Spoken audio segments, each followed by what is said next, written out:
Qu'est-ce que c'était la vie d'un petit garçon noir à Harlem? C'est difficile de, comment dire, c'est difficile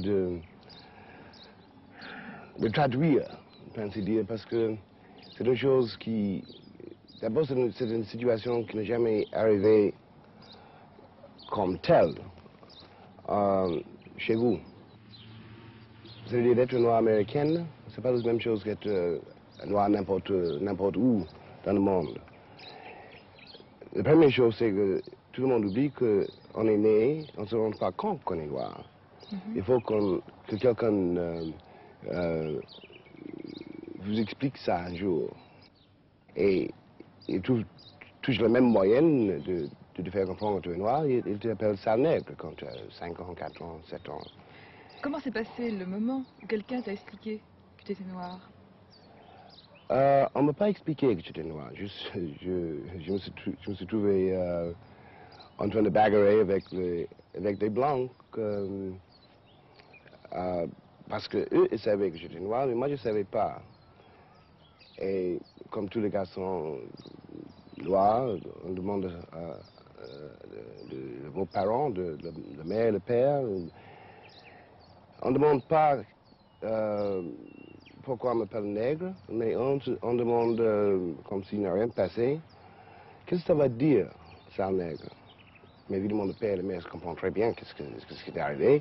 Et il essaie de te faire comprendre que c'était qu'un mot. Mais il y a quelque chose qui a déjà commencé. On se rend compte qu'on est méprisé, on ne sait pas pourquoi. On se rend compte qu'on se trouve en danger, on ne sait pas pourquoi. Et on se rend compte, ce qui est pire, que ta mère, ta père, eux aussi ils sont condamnés de façon très, très mystérieuse. Donc personne ne peut te faire comprendre, même pas le mère et le père. Et on commence à se demander si on ne mérite pas cette condamnation. Et c'est là où le drame commence. Quand on commence à mépriser soi-même.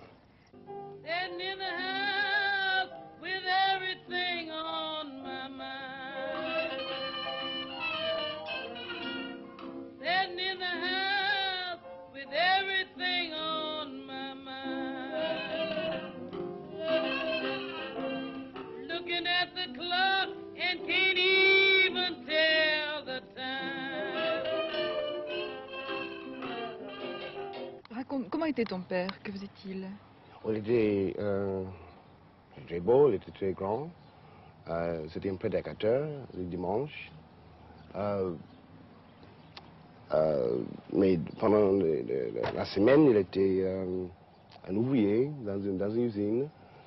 Il portait chaque jour que je connaissais, chaque matin, il quittait la maison avec son chapeau noir et son costume noir, chemise blanche, cravate, et très respectable. Mais avec son petit truc pour l'usine, enfin le déjeuner, quoi. Et là, dans l'usine, évidemment, il ne portait pas ça, il portait le bleu français, quoi, le overalls. Est-ce que tous les ouvriers de l'usine faisaient comme lui, ou bien il non, était... non. Il faisait ça parce que d'abord, il était prédicateur, aussi parce qu'il était né dans Nouvelle-Orléans, c'était un type très, très fier, mais horriblement fier. Et c'était son uniforme, c'était son manière de faire les gens comprendre que, quand même, le Reverend Baldwin n'était pas comme les autres ouvriers. C'était très important pour lui. Et ça lui a sauvé la vie d'une certaine manière. Même pour moi, c'était ridicule dès que j'ai commencé à comprendre que, en descendant de notre rue, descendant dans le métro, dès qu'il est... Pardon, il descendait dans le métro, il est disparu de vue. Pendant toute la journée, il était un esclave dans une usine, malgré cet uniforme. Mais cette espèce de fierté, c'est très important quand même. Ça lui a sauvé et ça nous a sauvés aussi. Malgré qu'on n'a rien compris à ce moment-là. Et le dimanche? Le dimanche, nous étions tous dans l'église, de très bonne heure du matin jusqu'au soir. Enfin, quand on a commencé avec 11 ans, 12 ans, 14 ans, on trouvait un moyen de l'échapper le dimanche, mais mais ça coûtait cher, ça coûtait très cher. C'était un moyen de...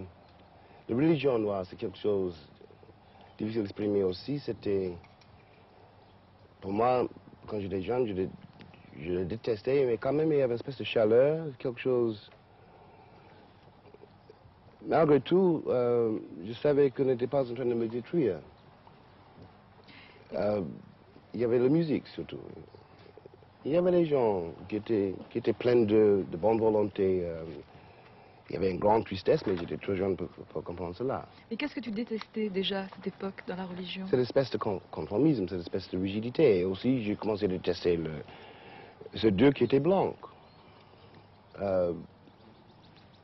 Dès qu'on commence à penser à Dieu qui est blanc et toi qui es noir, et le monde dans lequel tu vis, et dès qu'on commence à demander pourquoi, on n'éprouve pas tellement l'amour pour le bon Dieu. If who's been doing it, it's a shame. It's a shame. It's a shame. Mais pourtant, dans cette église noire américaine, il y a eu des hommes qui ensuite ont manifesté d'une révolte profonde. Mais l'Église même était une espèce de révolte profonde. Il faut qu'on comprenne que l'Église était le seul endroit, et vraiment le seul, où les Noirs américains pouvaient être ensemble et où ils n'étaient pas libres, mais plus ou moins libres. Et tout le langage des Noirs américains, viennent de là. Toutes les chansons, tous les Negro spirituals, Aretha Franklin, Ray Charles, toute la musique de Noirs de l'Amérique viennent de là, viennent de cette situation extrême. Car on était quand même dans l'église sous le fusil du maître. Il a fallu trouver un langage pour se sauver. Enfin, il a fallu trouver un langage dans lequel je peux dire à mon frère qu'il était en danger sans que le maître se rende compte. C'est comme ça qu'on a commencé à chanter. C'est pour ça que nous avons tellement le sens du rythme. Tu vois tu me suis? Donc, c'est seulement dans l'église que j'ai entendu prêcher chaque dimanche. N'était pas du tout... si quelqu'un prêchait sur, mettons, Samson, je ne sais pas comment on dit ça en français, mais le type fort, Samson, qui a détruit le temple. Il ne parlait pas vraiment de Samson. Il parlait des Noirs. Et le temple était les États-Unis. Et on a bien compris ça au fond. Déjà, avant-guerre, Bien avant les guerre. Noirs parlaient... Mais l'histoire des Noirs américains n'a pas commencé en 1942. Ça fait presque 400 ans qu'on est là, qu'on a subi cela et survécu cela. Dans un chapitre de L'homme qui meurt, James Baldwin raconte ce qui lui est arrivé un soir à Harlem quand il avait 10 ans. Nous longions le grand immeuble qui nous menait à l'est de notre maison quand nous entendîmes les freins d'une voiture dont les phares nous aveuglèrent. Nous fûmes poussés contre un mur. « Tournez-vous, dit une voix, et mettez les mains en l'air. » Nous fîmes ce qu'on nous demandait. Je sentis le contact de la brique granuleuse sous mon doigt. Une main me palpa sur tout le corps, devant et derrière. Chaque attouchement était humiliant, chaque attouchement obscène. Je regardais fixement les deux policiers, jeunes, blancs, les lèvres serrées, pleins d'importance. Ils allumèrent une torche qu'ils braquèrent d'abord sur mon frère, puis sur moi. « Où allez-vous, vous deux ?»« Chez nous, dit Caleb. » Je l'entendis respirer. « Nous habitons une rue plus loin. » Et il leur donna notre adresse. La torche était éteinte et je pouvais voir leurs visages. Je les inscrivis dans ma mémoire. « D'où venez-vous » Je me mis à trembler. « Vous avez des papiers » Caleb sortit son portefeuille et le leur tendit. Je vis que ses mains tremblaient. Je regardais les visages blancs. J'enregistrais chaque verrue, chaque cicatrice, chaque bouton, chaque poil des narines. J'enregistrais les yeux méprisants. Je souhaitais être Dieu. Et puis, je me mis à haïr Dieu.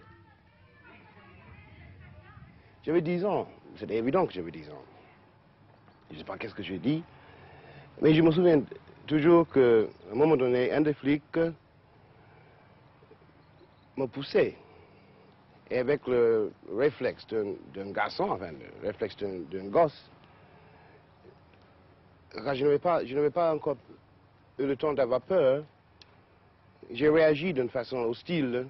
Enfin, je le poussais, enfin, je ne sais pas qu'est-ce que j'ai fait, mais je me souviens qu'il m'a battu. Tous les deux. Un garçon de 10 ans. Et ça m'avait frappé énormément plus tard, pas parce que c'était moi, ben, évidemment au début c'était parce que c'était moi, mais quand j'ai compris que c'était parce que j'étais noir, il y avait quelque chose d'autre qui était arrivé dans l'esprit.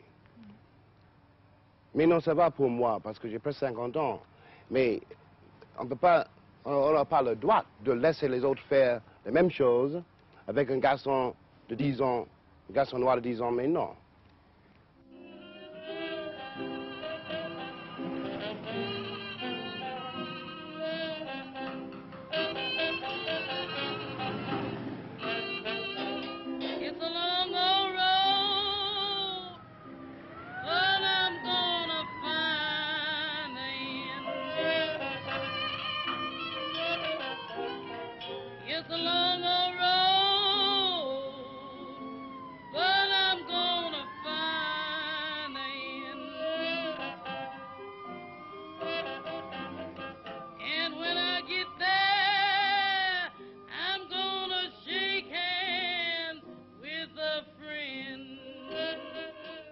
Mais non, en parlant avec un enfant noir, on ne parle pas avec lui comme on parlait avec moi, dans les années 20, les années 30, que c'est un autre monde.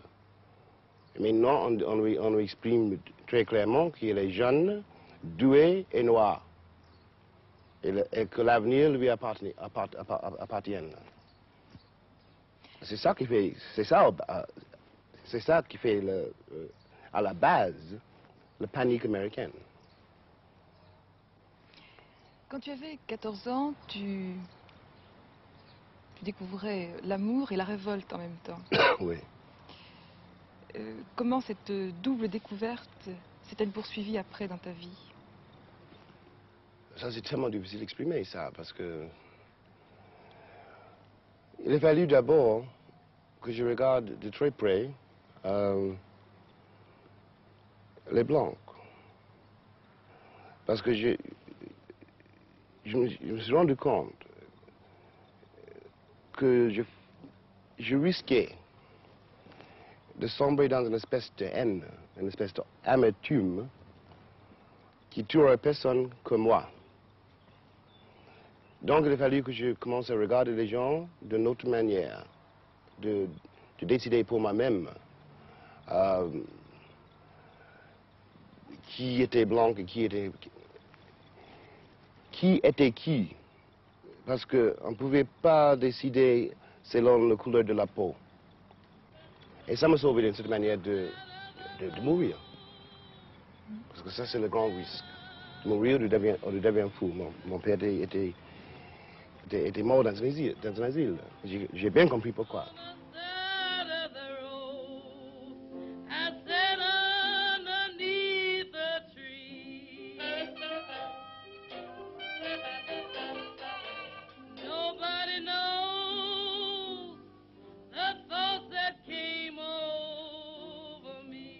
Pour quitter le ghetto de Harlem, tu as dû quitter les États-Unis.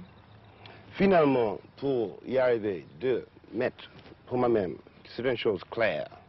Il a fallu que je cesse pour au moins 5 minutes de me battre.